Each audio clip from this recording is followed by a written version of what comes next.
Ukraine has just executed another daring yet brilliant maneuver by luring Russian troops into the Sumy region, cutting them off from their supply lines and trapping them in what can only be described as a death zone with no possible escape.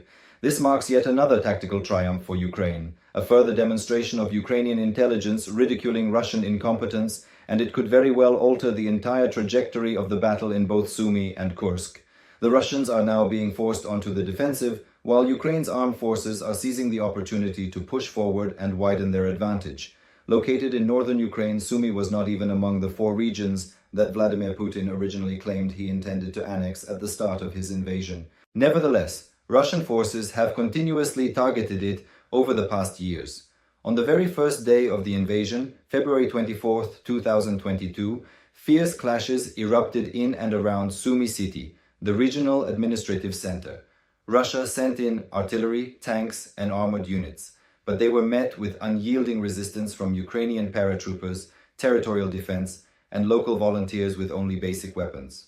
Despite the apparent mismatch on paper, Ukraine destroyed a Russian tank column, repelled the invaders, and eventually pushed them completely out of the region. Since then, Russia has kept up its attacks on Sumy with relentless bombardments, shelling border villages, killing civilians, and destroying homes, schools, farms, and even cemeteries. They have also staged numerous cross-border raids in desperate attempts to gain a foothold, but most have failed.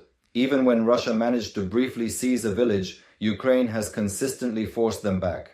In 2024, Ukraine took an even bolder step, crossing the border and launching the remarkable Kursk offensive, capturing hundreds of square miles of Russian territory along with numerous towns. Though this offensive eventually stalled, it forced Russia to commit enormous resources to recapture land, clear mines, and rebuild.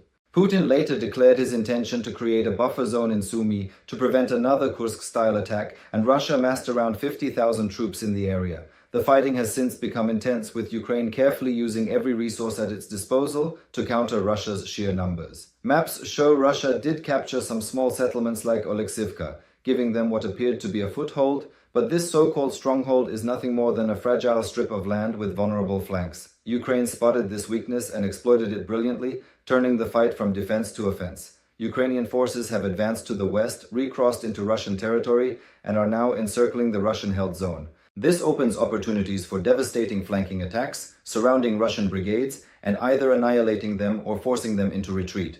To support these operations, Ukraine has unleashed precise aerial strikes. Drone and air attacks have targeted supply routes, command centers, and other strategic positions in both Sumy and Kursk.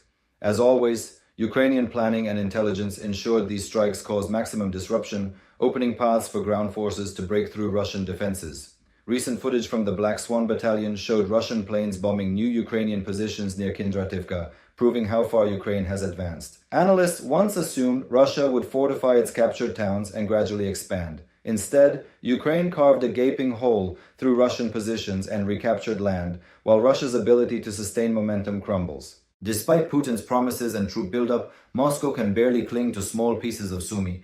This is not an isolated event. Throughout 2025, Russian attempts to grab Sumy territory have repeatedly ended in failure.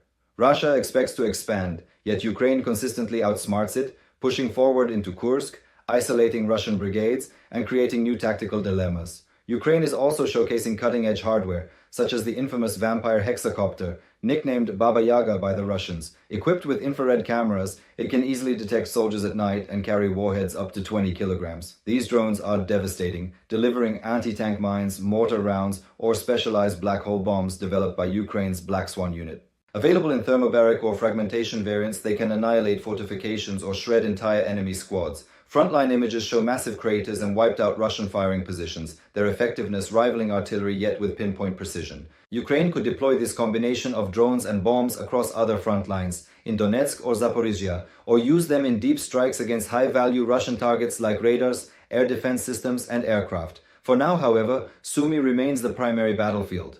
Ukraine is applying a divide-and-conquer approach, encircling isolated Russian groups rather than frontal assaults, while simultaneously pressing further into Kursk.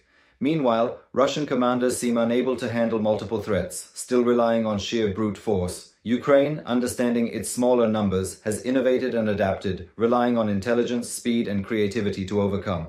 The battlefield in Sumy perfectly reflects the broader war. Russian rigidity versus Ukrainian adaptability. The so-called border has effectively dissolved into a patchwork of contested villages, farmlands, and cratered roads. Ukraine deliberately allowed Russia to push forward into Sumy, only to sweep behind them and counterattack into Kursk. The rural, scattered terrain favors Ukrainian maneuvering, enabling encirclements and traps. Russian troops often find themselves cut off, isolated, and forced to either fight hopelessly or surrender. If Ukraine continues with this strategy, it will liberate Sumy's occupied villages, give its defenders a powerful morale boost, and potentially push deeper into Kursk itself, flipping Putin's narrative by establishing a Ukrainian buffer zone inside Russia. All evidence suggests this is already happening. Russia's brigades are battered, its tactics failing, and its supposed foothold turning into a trap. Ukraine, on the other hand, is innovating faster, fighting smarter, and seizing the initiative on the battlefield.